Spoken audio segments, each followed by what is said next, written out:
বিসমিল্লাহির রহমানির রহিম।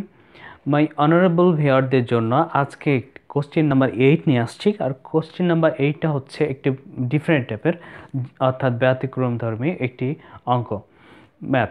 So question number 8টা কী বলে আমরা লক্ষ্য করি। কোশ্চেন নাম্বার 8 বলতেছে বাংলাদেশের স্থূল জন্মের হার 46 এবং মৃত্যুর হার 20। জনসংখ্যার স্বাভাবিক প্রবৃদ্ধির শতকরা হার কত?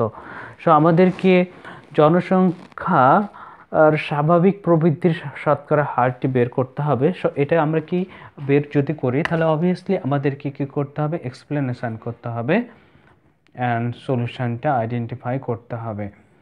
তাহলে আমরা কি করতে পারবো, জনসংখ্যা বৃদ্ধির হারটা বের করতে পারবো। সো আমরা বলতে পারি যে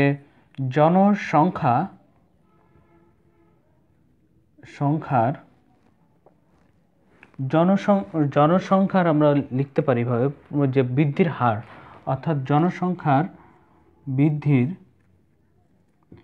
হার আমরা ইকুয়াল লিখতে পারি 46 মাইনাস 20। তাহলে আমরা কতজন প্রবৃদ্ধির হার সেটি আমরা পেয়ে যাব। অর্থাৎ 46 মাইনাস যদি 20 করি তাহলে আমরা পাবো 26। তাহলে জনসংখ্যার প্রবৃদ্ধির হারটা দাঁড়ালো 46 মাইনাস 20। তাহলে এই যে এটা একটা ডিফারেন্ট টাইপের ম্যাথ, সেটার জন্য কি করতে হবে, আমরা শতকরা বের করতে হলে আমরা এবার কি করব, 1000 জনে ধরে নেব।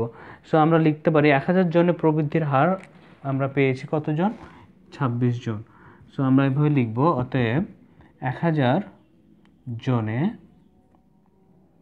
জনে প্রবৃদ্ধির হার 26 জন। তাহলে আমরা এবার ধরে নিই, একজনে যদি ধরি, একজনে প্রবৃদ্ধির হার, আমাদেরকে প্রবৃদ্ধির শতকরা হার বের করতে বলেছে। So 26 and divided by 1000। নাও আমরা শতকরা বের করব, অর্থাৎ 100 জনে প্রবৃদ্ধির হার 26 ডিভাইডেড বাই 1000 ইন্টু 100টা কী হবে, মাল্টিপল হয়ে যাবে। সো 100।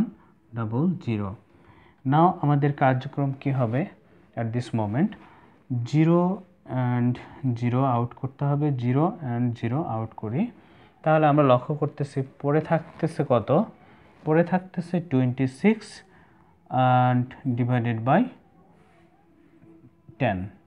26 অ্যান্ড ডিভাইডেড বাই যদি আমরা 10 করি তাহলে আমরা কি কত পাই, আমরা লক্ষ্য করি আমরা যদি 2 টাইম নিতে পারি, 10 ইন্টু 2 20, পরে থাকে কত 6। আমরা যদি দশমিক নিই তাহলে 0 নিই, 6 10 60 অর্থাৎ 60। তাহলে আমরা দেখতে পাচ্ছি যে জনসংখ্যার স্বাভাবিক প্রবৃদ্ধির হার শতকরা 2.6। 2.6 is the answer number this question. So Allah Hafiz.